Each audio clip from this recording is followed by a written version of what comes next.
Welcome back to Z's Toy Barn. Today, are you afraid of overhead cams? Are you afraid of timing chains? Are you afraid of 4-cylinders? I'll tell you what, we're not. Here we go.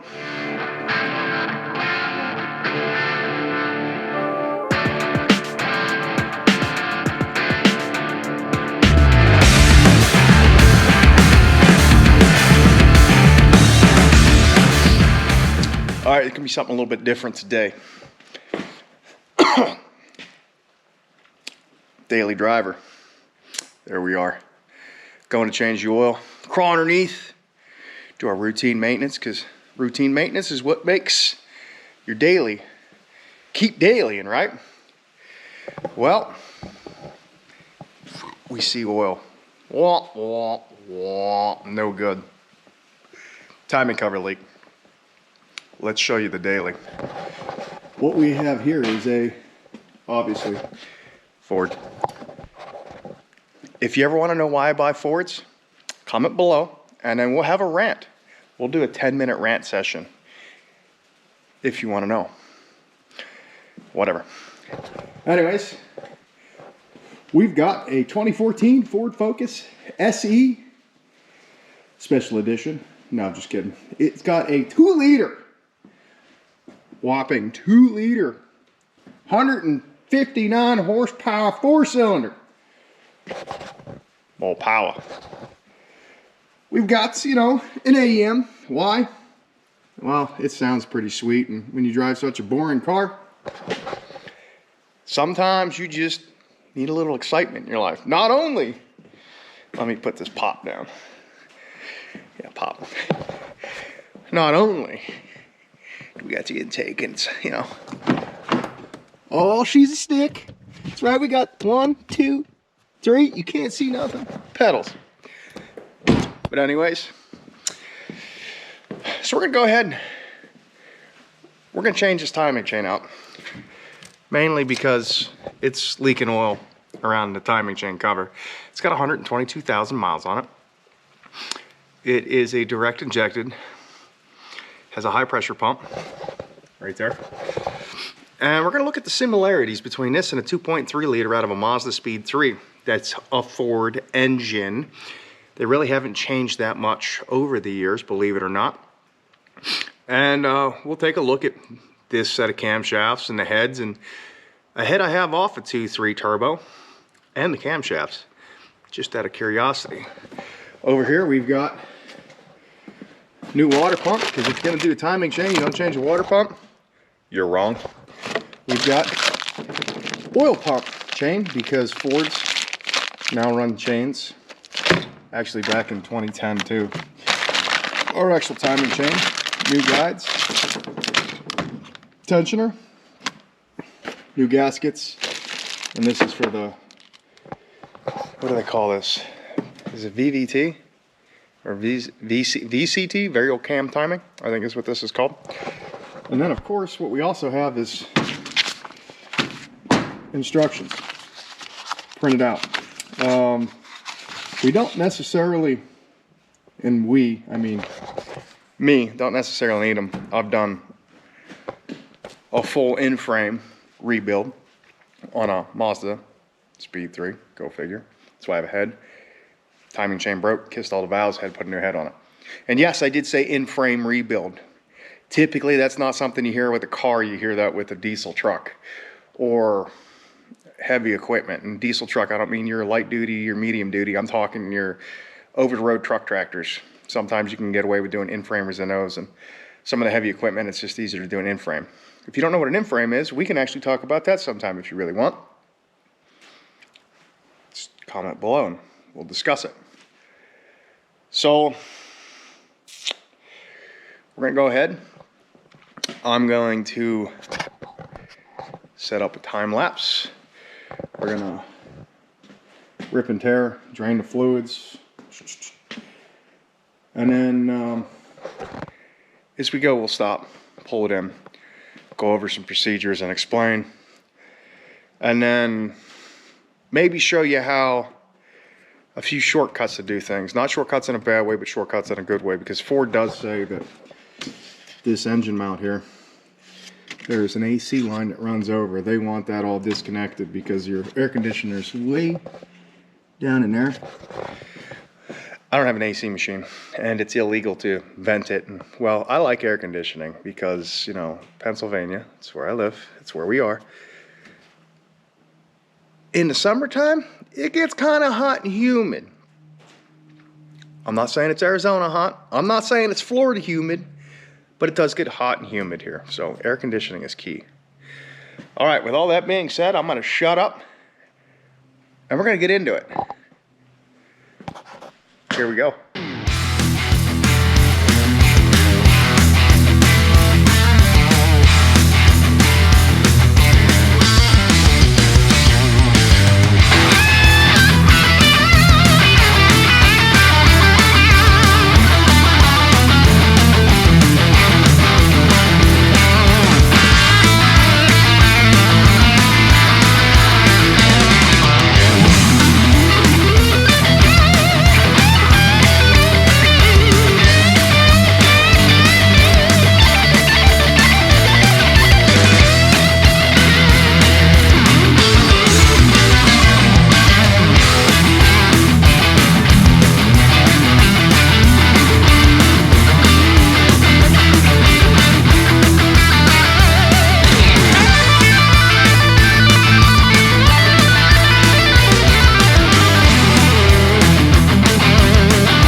Saw, or you paid attention long enough, that was a bloody struggle because of these two sensors right here. They're not sensors, they're variable cam timing solenoids.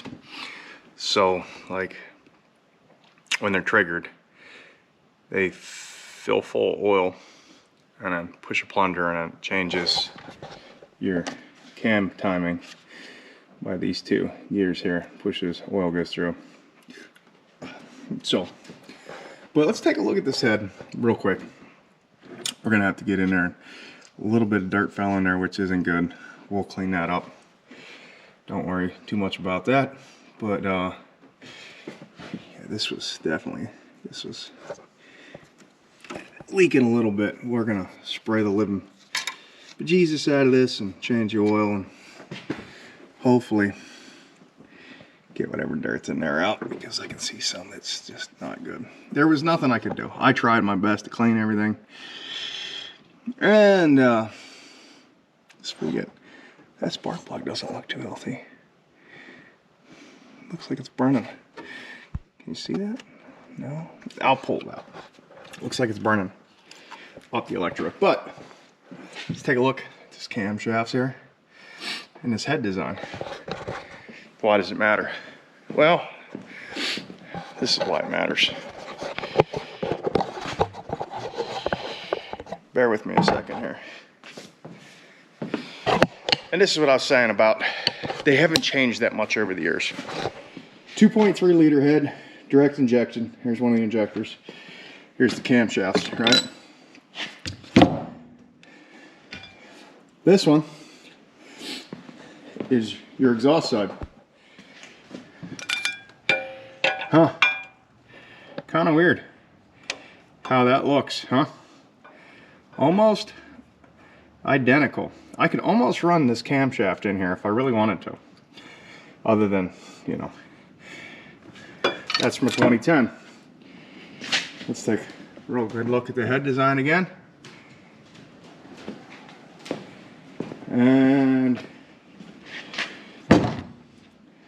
here we have the same exact head style. The only difference between this one and that one is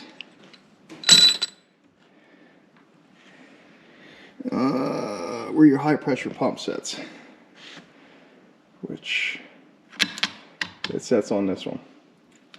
So actually this is your intake, this is your exhaust, sorry, on a Mazda or a 2.3 liter Ford. whatever you want to call it. So, they haven't changed that much over the years. The head design's almost identical, other than this come out of a turbo engine. So I imagine if you pull apart like a 2-liter ST or something, it'd kind of be the same. Now, I was gonna, sorry, cheap out and not buy a gasket. I'm glad I did, because I had to fight that one off, and it has replacements. So we're gonna spray that sucker up and clean it. You saw me pull off the high pressure pump because the tool sets into here, into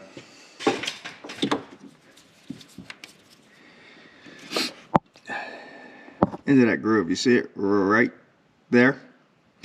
So I gotta rotate these camshafts where those grooves are facing, and then the tool comes in like this. You got the camera shut off, and holds the camshafts from moving while we do the rest of the work. Unfortunately, I can't get this wiring harness out of my way just yet, which it's not a big deal. This fuel line's probably gonna be a pain in my arse, but we'll deal with that. But we drained the oil. We're also gonna have to drain the coolant. We're changing the water pump. And we have new belts as well. So I'm gonna drop the coolant, put the oil plug back in. Y'all don't need to see that. It is what it is. You know how to change oil and drop coolant. And then we're gonna spray the lip and bejesus. God, this thing is dirt. Look at this. This is just dirt. I'm not too thrilled with this dirt. Get a rag. And there's silicone too, right where the timing case goes, over here. Which, that's why we're here right now. Why did we stop using, I don't know, rubber gaskets or cork? Well, cork's just trash, so I'm not even gonna question that. But this is leaking oil from the timing cover, and it's silicone. Not Honda Bond, Ford Bond. Honda Bond's good. Ford Bond, well, it lasts 122,000 miles. What can I say? Honda Bond would have probably lasted forever. But we got the right stuff. And I pity myself at another, I don't know how many miles. This is supposed to be a lifetime timing chain. We're gonna change it anyways. Why not? You're here. Should have bought OEM, but I bought Napa. It's still expensive as balls. And hopefully it doesn't break in 122,000 miles. Because with the way the car pricing is just ridiculous, and I'm never buying a new one. That dirt's just agitating the living bejesus out of me. So I'm gonna go ahead, drop the coolant, maybe pick the camera up, put it up somewhere facing down. Might be a good idea so people can see what's going on. Because that angle, you can see some stuff, but not everything. All right, back to it.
Quick update, probably a short time lapse there, nothing crazy.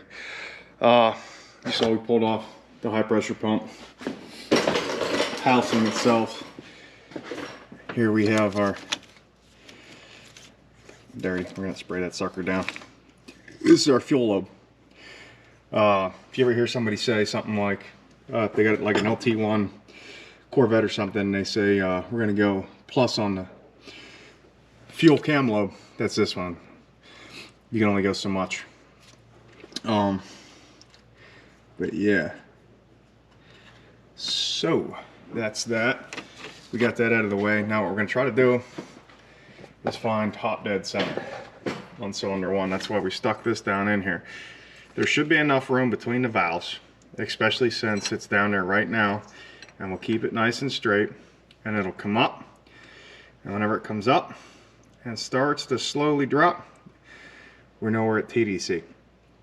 The question is going to be, what stroke are we on?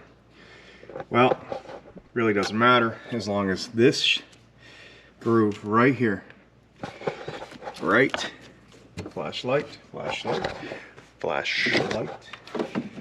that groove right there, and sorry, Jesus Murphy, that one right there are lined up so the tool can come in, slide in, and then it screws down in to your bolt holes and locks in. Something I'm probably gonna do is I have a whole bunch of miscellaneous oil over here. That some of it I have a little bit here and there, and it's not enough to do anything. So what I'll probably do is pour all this down to help get some of this debris out of the top end that I can't get cleaned out with a rag and a vacuum. Like I don't understand. That would have been bad. That's a damn rock. Just Jesus.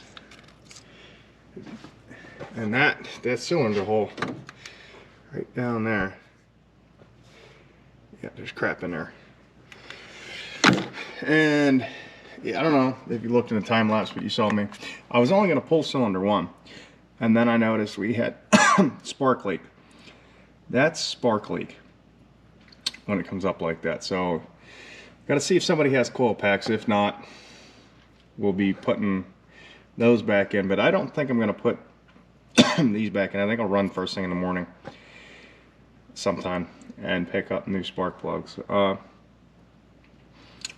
don't know, it looks like it's kind of lean to me, and I have to check the gap. All the gaps fairly look the same across the board from what I can see.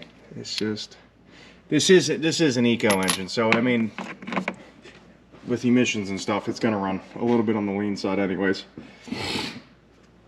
I'm gonna go ahead and get underneath, and we're gonna find TDC of cylinder 1. I don't know that cylinder 1. Well, here's the crankshaft. 2, 3, 4. Now if this was a Ford V8, this would be a totally different world, because it's like I think it's 1, 2, 3, 4, 5, 6, 7, 8. Depending, and then, you know, your Chevys are 2, 4, 6, 8, 5, 7. Yeah, I screwed that up. 3, 5, 1, 1, 3, 5, 7.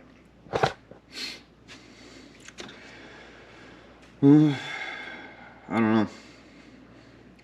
Still not looking forward to this.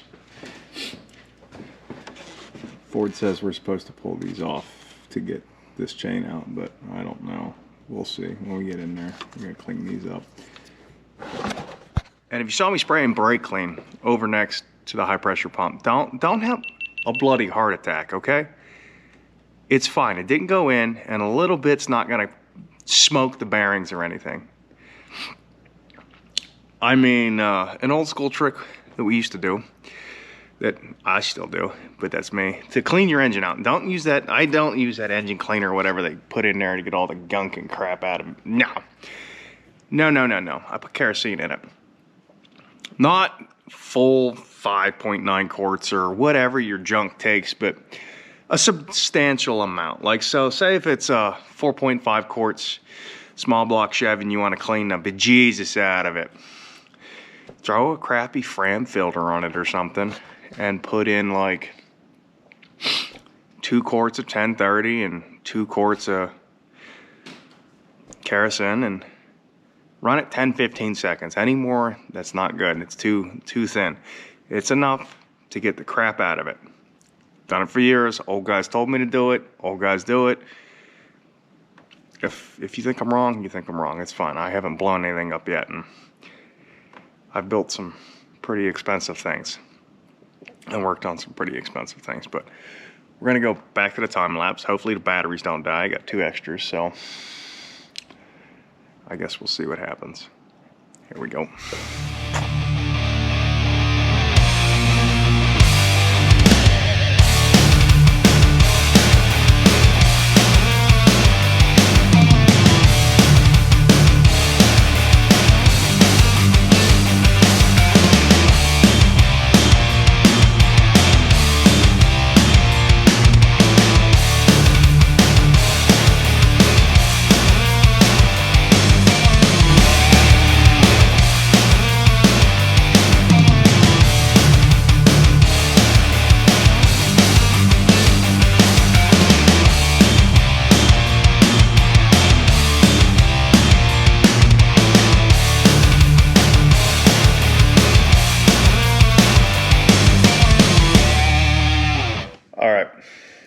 I gotta go make dinner, but this is where we're at right now.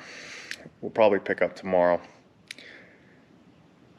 see what the old editor has to say. But all right, in the time lapse, you just saw me struggling over here.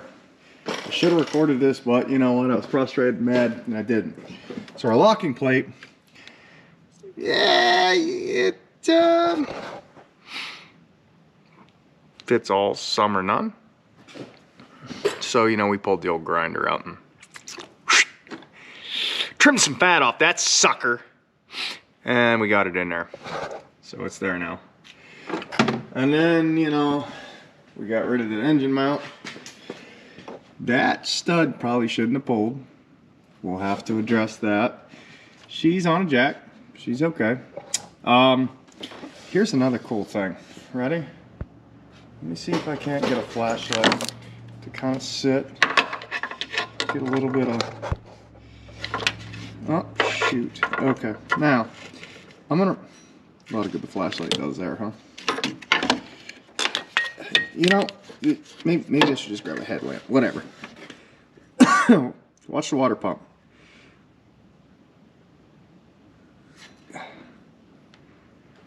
That should not be that tight. So that thing is tighter than,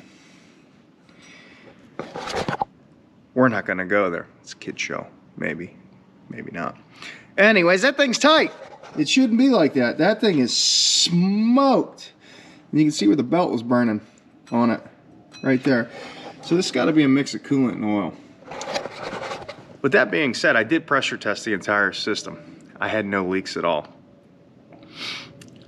It's a wonder this thing didn't overheat. I'm glad I did what I'm doing. The timing chain still feels wonderful. Crank bolt, 6 billion foot-pound. I have Ryobi tools. Say what you want. They were cheap. I needed something. As the batteries die, I'll probably upgrade to Harbor Freight or Milwaukee. We'll see what happens. I'm cheap. But that's, we're gonna leave this off right here. Yeah,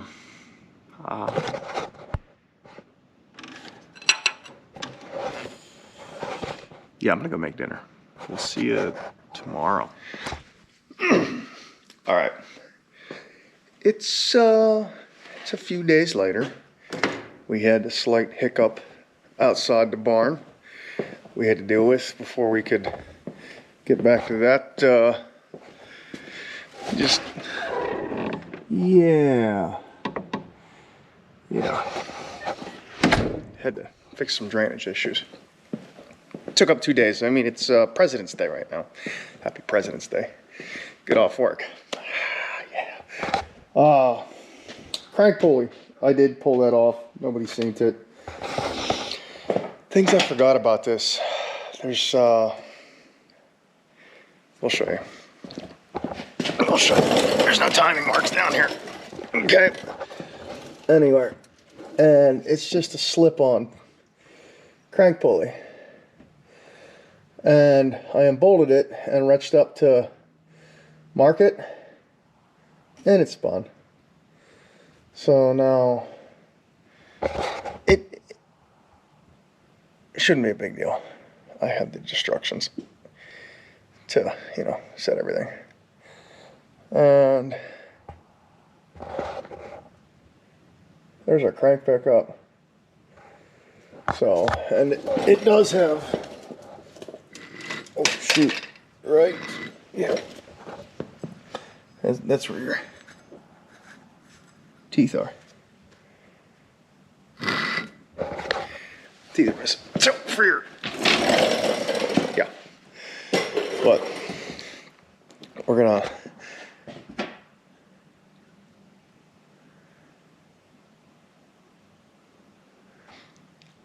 there's a freaking woodpecker.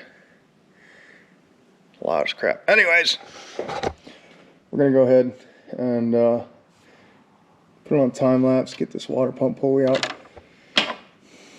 and send it. Here we go.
Saw a little bit of a struggle bus there, but we're in there.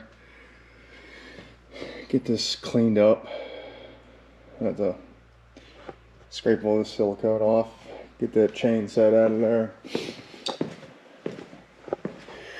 Always mark where your bolts go. Ford says to replace these. Well, I'm cheap. That ain't happening.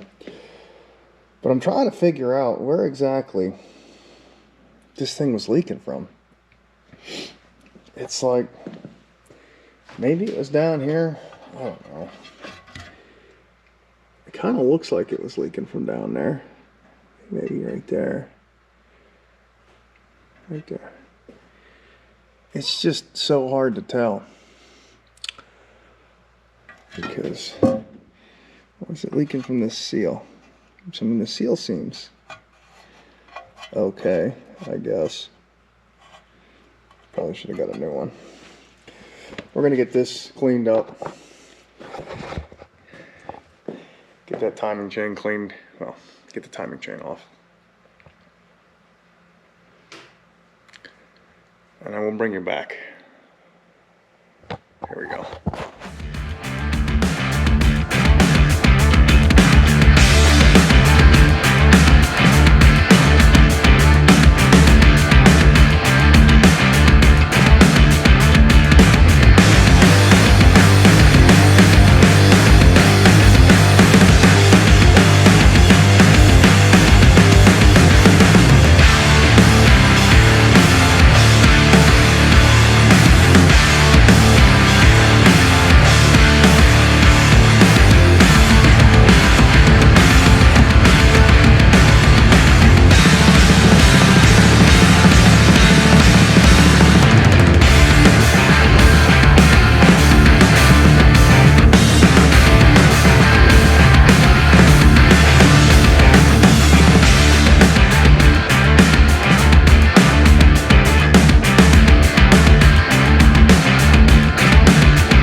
hopefully the camera angle is enough, and I just moved it around so you can see. But we got our new one in, which these things are wonky, and I mean wonky by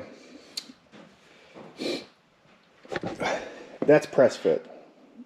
Other than the breaks in the tooth for the crank sensor, there's really no, hold on a second, timing marks. That pin is so you could screw in to the case to hold it.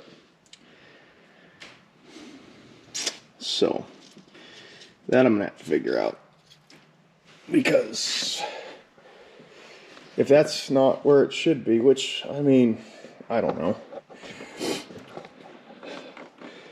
So the only thing you have to do is lock your cams, put it on, and that's pretty much the end of it. There's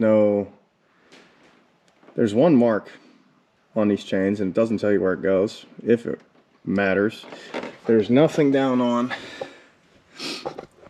this sprocket. And what I mean by that is, like, let's say you got a small block Chev. That's just the easiest thing, or even a Ford, or we're talking older stuff here. On your gears, there's timing marks. A Ford V10, which I have one sitting outside. Pardon me, I'm just kind of looking to see if I have anything. On those, there's twin chains. One comes this way, one comes this way for the overhead cam system in those V10s. They literally have dots on the gears, and the chains have like 2 gold marks or black marks. So there's one here, and then there's a tooth here. Those 2 go on either side of the dot. If I remember correctly, it's been a few years since I've had to do it. And the bottom of the chains have a single one that goes down to the sprocket on the crank, and that's how you mark your timing. So, yeah. But we're gonna go ahead and I'm gonna get some smuts on this, which I don't quite understand this either, because it's got a beveled edge, and there's silicone here, nothing on the flat edge. The whole block is flat. So I think what we're gonna do, probably not the right thing. Any Ford mechanics out there, just don't yell at me, okay? We're just doing a thing here. This is the daily here, and hopefully it fires up and runs with no issues. And we'll know. Actually, I'll spin the engine over first, but we're basically gonna smuts all this, here and here, here, smuts, and smuts everything.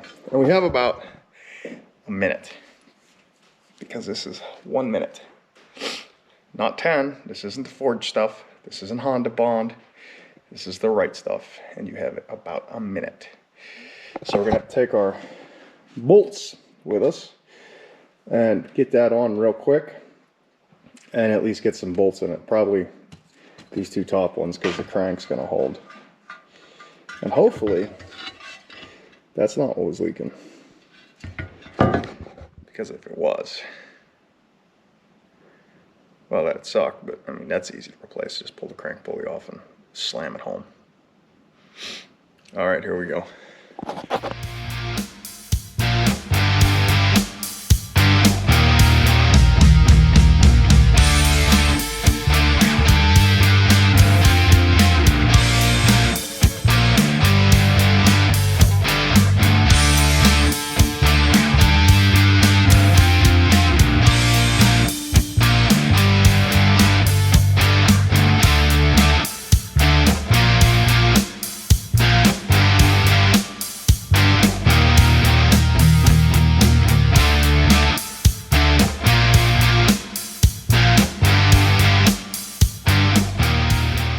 Alright, so we got the timing cover on. We're letting it set a minute. 1 minute. Right stuff. Sealer. We're gonna go ahead and let it tack up. 1 minute's probably not right for the temperature, but I mean, in normal, it's probably about 55, 60 degrees in here for once. It's like 55 outside, it's beautiful. But we're gonna let this go ahead and get tacked up the rest of the way and tighten everything down. I took a picture and posted it on Instagram. Why does this matter? I'll show you why this matters. We were having that discussion about the crank pulley, and I was like, man, I just don't know. Well, if you, maybe if you could take a look. Yep, see it right there? See the hole? Facing down. So now I know where it was at, so I'm gonna put it back on. But we're gonna call it quits here. This is probably getting long and I'm gonna get yelled at because it's a long video. So next time, we're gonna get everything together and this is gonna run. So remember, keep it to the floorboards and we'll catch you on the flip side.